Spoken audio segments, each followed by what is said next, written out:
এই অন্তর্বর্তীকালীন সরকার তাদের উচিত দ্রুত সময়ের ভিতরে এই সিন্ডিকেট ভেঙে দিয়ে দ্রব্যমূল্য নিয়ন্ত্রণ করা।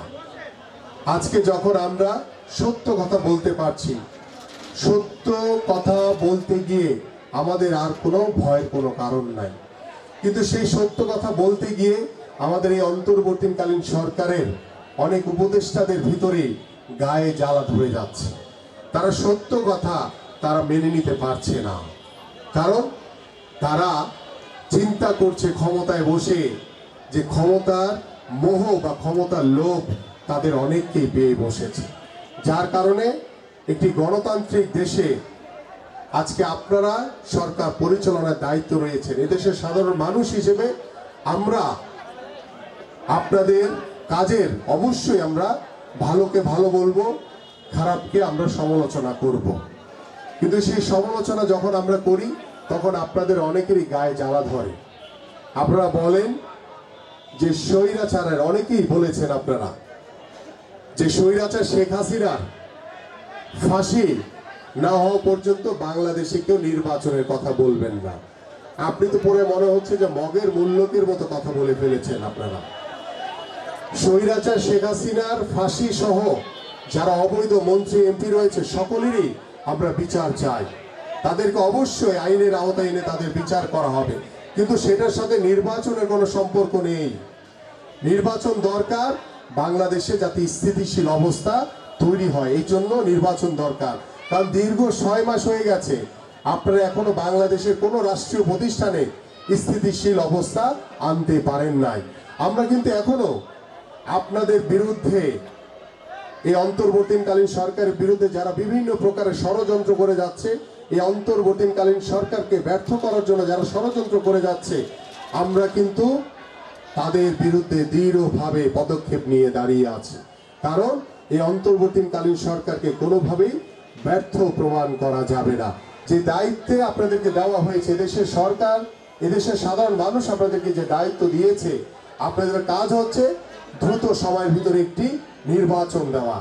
সরকারই একমাত্র পারবে বাংলাদেশের সকল রাষ্ট্রীয় যন্ত্রে যে ষড়যন্ত্রকারীরা, দোসররা বসে আছে, তাদেরকে আইনের আওতায় এনে তাদেরকে নির্মূল করে তাদের বিচার করা হবে। কারণ নির্বাচিত সরকারই পারবে একমাত্র বাংলাদেশে পরিপূর্ণ গণতন্ত্র প্রতিষ্ঠিত করতে। আমরা স্বৈরাচার শেখ হাসিনা মুক্ত হয়েছি, কিন্তু স্বৈরাচার মুক্ত এখনো পরিপূর্ণভাবে হতে পারিনি। সেটি তখনই সম্ভব যখন বাংলাদেশে নির্বাচিত সরকার প্রতিষ্ঠিত হবে। সেই নির্বাচিত সরকারই পারবে পরিপূর্ণভাবে স্বৈরাচার মুক্ত করতে বাংলাদেশকে। এই অন্তর্বর্তীকালীন সরকারের জন্য এবং সেই অন্তর্বর্তীকালীন সরকারের কাছে আহ্বান করছি যে আপনারা দ্রুত সময়ের ভিতর একটি নির্বাচন দেন এবং সেই নির্বাচনের মাধ্যমে বাংলাদেশে গণতন্ত্র প্রতিষ্ঠিত হবে, বাংলাদেশ পরিপূর্ণভাবে স্বৈরাচার মুক্ত হবে, বাংলাদেশের সকল ধ্বংসস্তূপ রাষ্ট্র কাঠামো নতুনভাবে পুনর্গঠন করা হবে এবং পরিপূর্ণভাবে নতুনভাবে ঢেলে সাজানো হবে। এবং এই আয়োজনটি প্রতিদিনই আমাদের প্রত্যেকটি স্পটে নির্ধারণ করা হয়েছে। সেই স্পট অনুযায়ী আমরা দেখতে পাচ্ছেন ওইখানে স্পটের একটা নির্ধারণ দেওয়া হয়েছে। সেই স্পট থেকে সাধারণ মানুষের জন্য আমরা প্রত্যেকটি স্পট থেকে ইফতার বিতরণ করব। আমাদের এই দেশ এবং জাতিকে তুমি হেফাজত করি আল্লাহ। যারা দুনিয়া থেকে বিদায় নিয়ে মরহুম হয়ে কবরে শুয়ে আছেন, আল্লাহ সকলের কবরের আযাবগুলোকে তুমি মাফ করে দাও।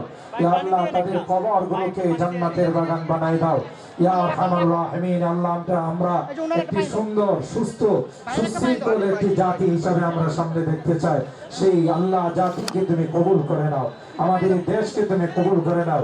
এই দেশ নিয়ে যারা দেশের বিরুদ্ধে, দেশ নিয়ে যারা ষড়যন্ত্র করছে, আল্লাহ তাদের হাত থেকে আমাদের দেশ এবং জাতিকে তুমি হেফাজত করে আল্লাহ।